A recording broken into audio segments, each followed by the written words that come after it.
and welcome back to my channel. My name is Kaitlin. Today I'm going to be talking about 10 things that I think are worth your time to do in Los Angeles, California.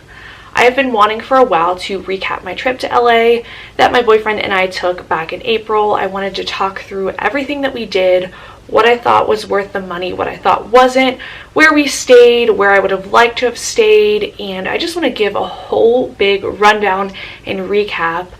So if you're planning a trip to LA, you know what to do, what to avoid, and I'm going to be giving this from the perspective of someone from the East Coast who is going to LA for the first time.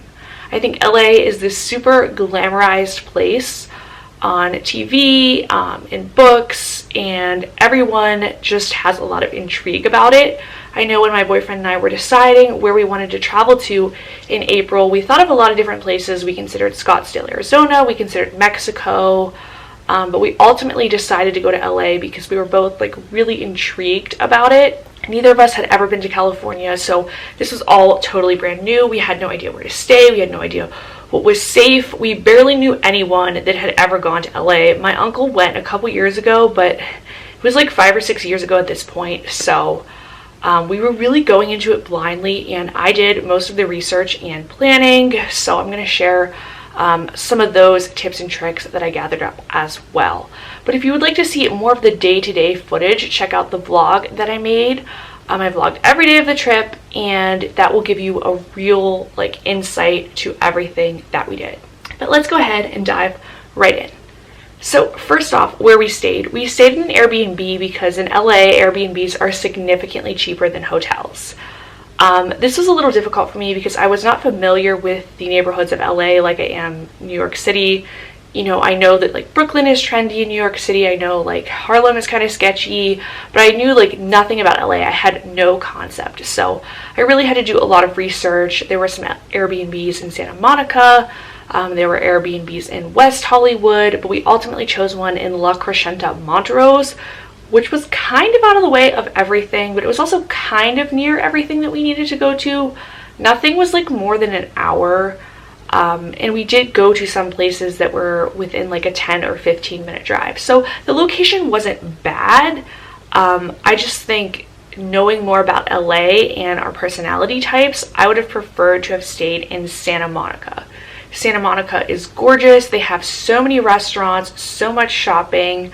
It's obviously near the Santa Monica Pier, and I wish I would have stayed there in hindsight instead of La Crescenta, Montrose. But out of all the Airbnbs that we were looking at, it was the cheapest one with the best reviews, and it was a very clean Airbnb, and I can link them down below in case you want to stay there, because I know it always helps from first-hand experience to know if an Airbnb is good or not.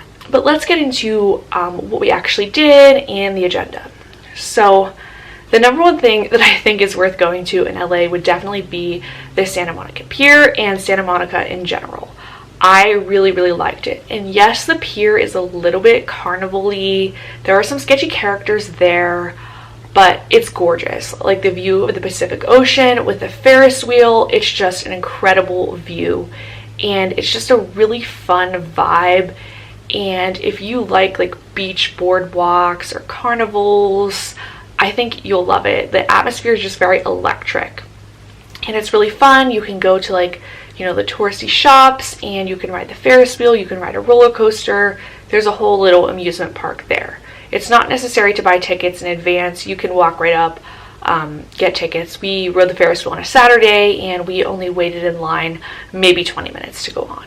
I would not eat any meals on the Santa Monica Pier. I would go up. You can walk up the pier, and on Santa Monica Boulevard, there are tons of different restaurants and bars. I would eat up there.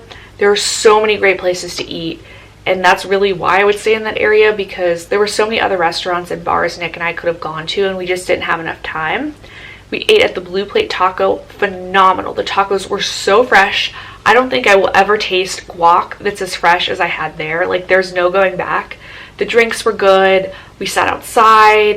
We had this beautiful view of Santa Monica Boulevard. They had all these cute lights, and it was just a vibe. I loved it there. I would definitely go back. 10 out of 10. We also had drinks and pizza another day at Ivy at the Shore. This is a very Hawaiian and tropical themed restaurant. Love the mojitos. I had a pineapple mojito. It was so fresh. It had like all of these mint leaves and had celery in it. It was just this like gorgeous, divine tasting drink. So absolutely loved that. Also loved their signature gimlet. I would not order food there. The food is very overpriced and it's not that good. We split a pizza. It was very small. The sauce tasted like jar sauce. Not good food, but I would definitely go there for drinks. Very cute ambiance. Again, you can sit in this like enclosed part where you can actually see Santa Monica Boulevard and you can see into the ocean a little bit. Or if you sit inside, it's all very pink and Hawaiian themed. Really cute place. If you want something that's not as tropical, I would recommend going to the Misfit. It's an upscale cocktail bar. We went there for drinks. The drinks were really good. I had the Goodnight Emily. I really liked that one. It was just a very sleek atmosphere. Definitely not touristy. If you hate touristy vibes, go there. We also did some shopping at Zara and some other stores. So we walked around, did some shopping there. We also went to a wine bar. I forget the name of the wine bar now.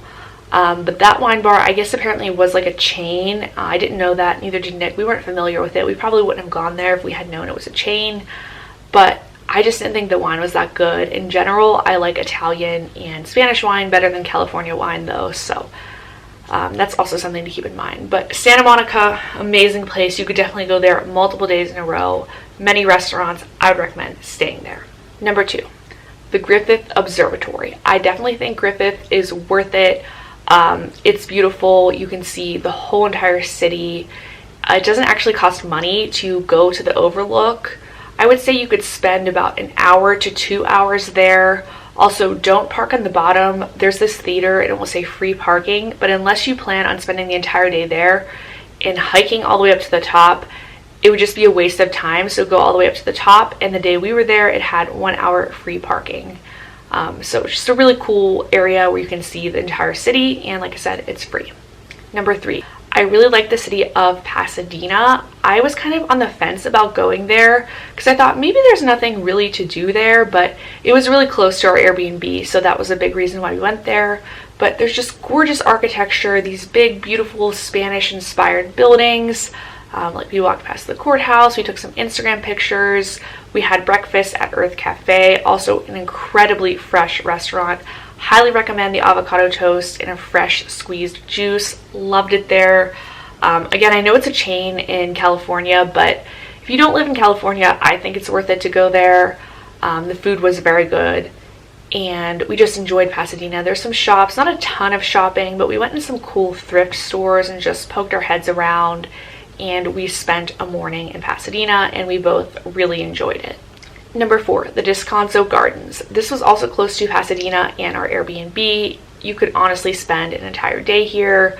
Just beautiful gardens. They have rotating exhibits. You can hike and see the mountains, and you truly could spend an entire day there. We only spent about a half day there because, you know, we were trying to fit all of these different things in, but it was just like the Hershey Gardens on steroids in a mountain.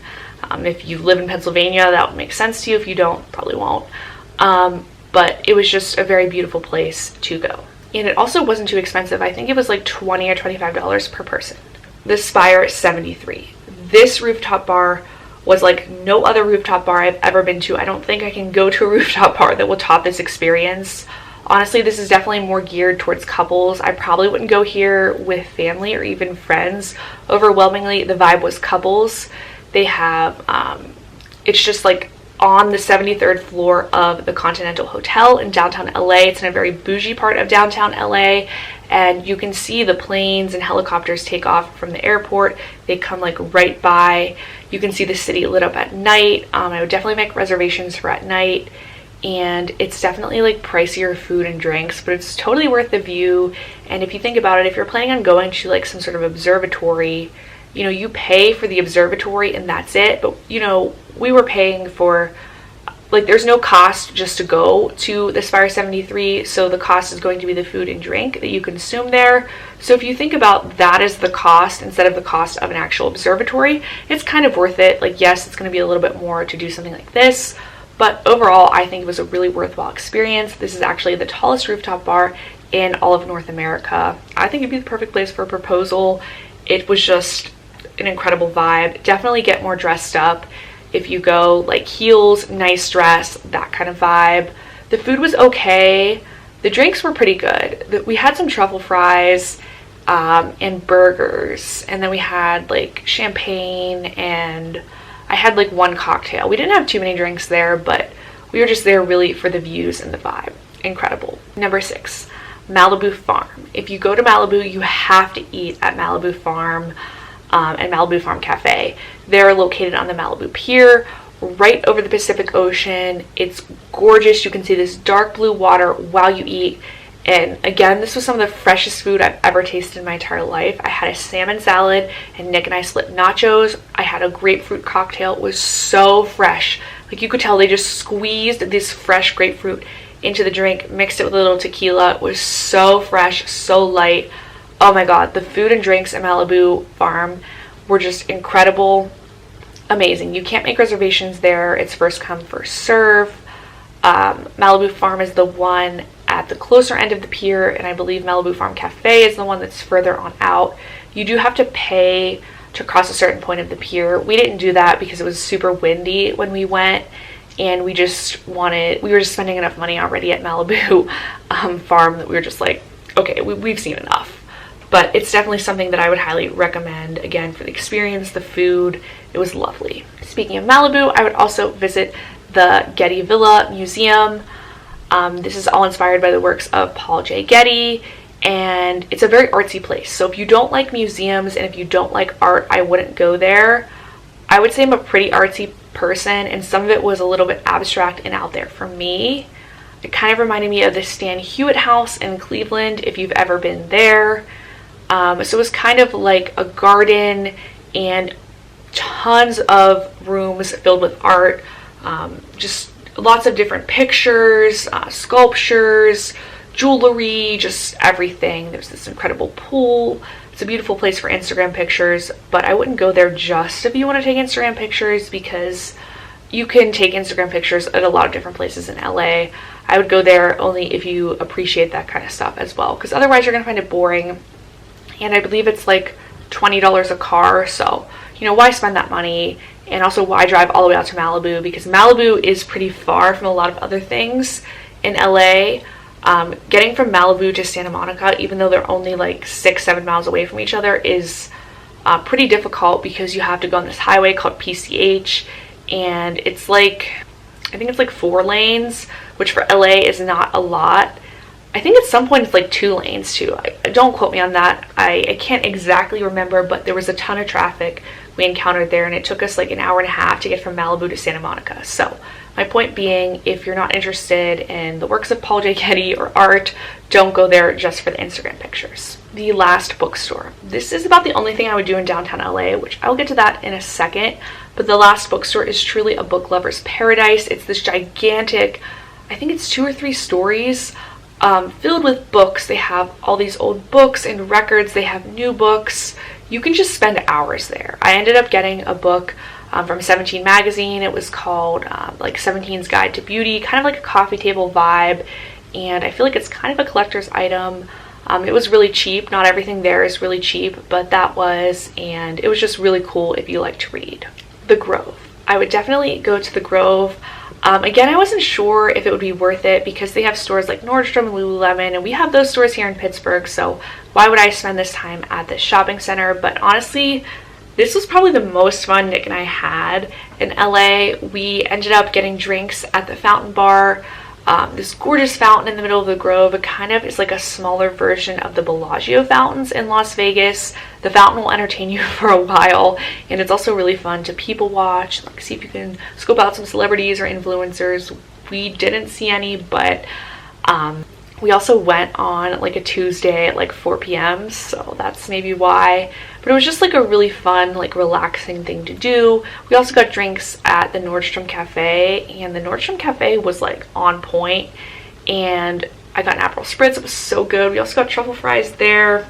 It was just a really lovely afternoon. I wanted to go to the Grove because I wanted to say I had been to the Grove, because it's such a like touristy landmark place, but I thought it was just really fun, and it wasn't like one of those touristy things that's disappointing when you get there. It was actually a really cool experience, and they had great shopping. Last but not least, if you're a Disney fan, I would definitely recommend going to Disneyland. It's not the same as Magic Kingdom in Orlando.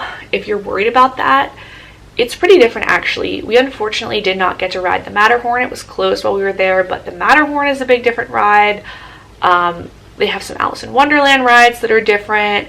They still have the Snow White ride. They have Mr. Toad's Adventure. They have a French Quarter with these mint juleps. So they have a lot of different things. It's a Small World is a lot bigger. It's partially outside. They have these cool boats called the Storybook Canal boats. They were super scenic, and I love Disneyland. Definitely go there if you're a big Disney fan. Now, moving on to things that I thought were a little bit disappointing or maybe not worth my time. Number one was downtown LA. Downtown LA, especially the fashion district in the area around the Grand Central Market, was really dirty. It smelled of urine and poop. There was tons of homeless people. It felt unsafe, and we were there on a Friday afternoon at like 1 p.m. So yeah, that tells you a lot.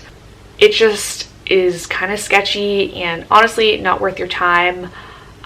We wanted to go to the Grand Central Market because we had gone to the public market in Seattle the year before. We love the public market, but the Grand Central Market is nothing like the public market. Just do not even waste your time there. It's not worth it.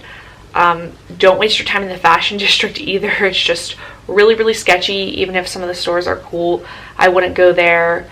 That part of downtown LA is not really nice.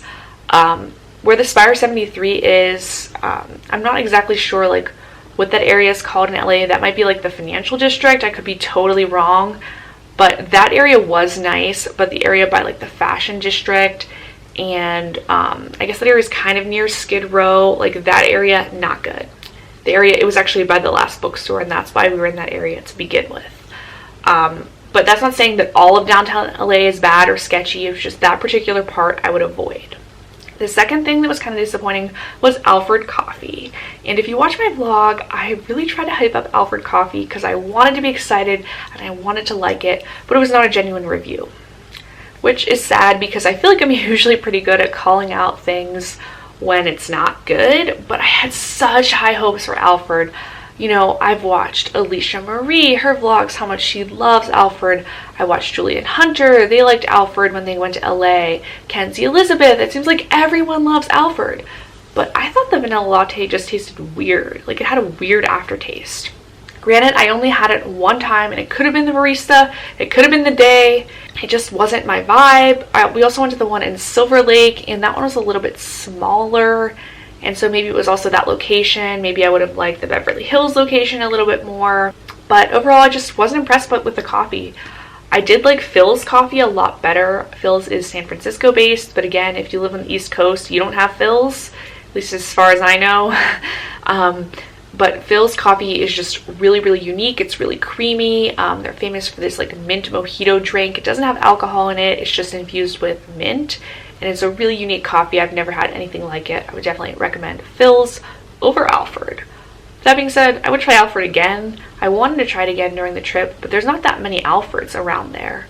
There's definitely more like Coffee Bean and Tea Leaf, and of course Starbucks. So it's kind of hard to get to the Alfreds. I don't know. But it was just definitely a bit of a letdown. Finally, the other thing that was kind of a letdown was Saddle Ranch. I didn't have like huge expectations for it.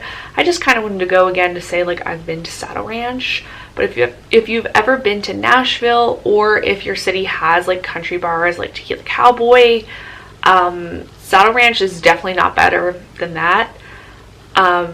It's just like one small room with a bowl, and the food was pretty good. The portions are gigantic. My boyfriend and I could have easily split a dinner. We wasted so much food there. The portions are literally insane. But maybe for LA it was like super country, but I feel like, again, if you've ever been to the South or live in the South, or like in Pittsburgh, country music is pretty big because we live fairly close to West Virginia, and I think that's kind of why we have a lot of people that really like country music around here. but I would just say, like, you know, maybe it was big for the West Coast to have like a country bar like that, but it's just kind of disappointing, and there are definitely other better places to go in LA. Anyway, that is my review of LA, what to do, what to skip. If you like these more in-depth travel guides, let me know and I can make more. I've been to a ton of other cities. I did make a Chicago guide a couple years ago, but I feel like my technique on YouTube has gotten a little bit better since then, so I might redo that one. I also might do a guide for Boston, Seattle, or Florida.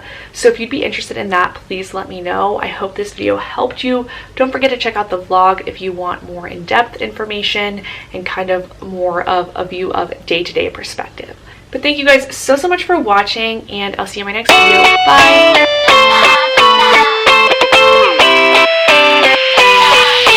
Cover your eyes, promise not to look, 'cause I got some good news for you.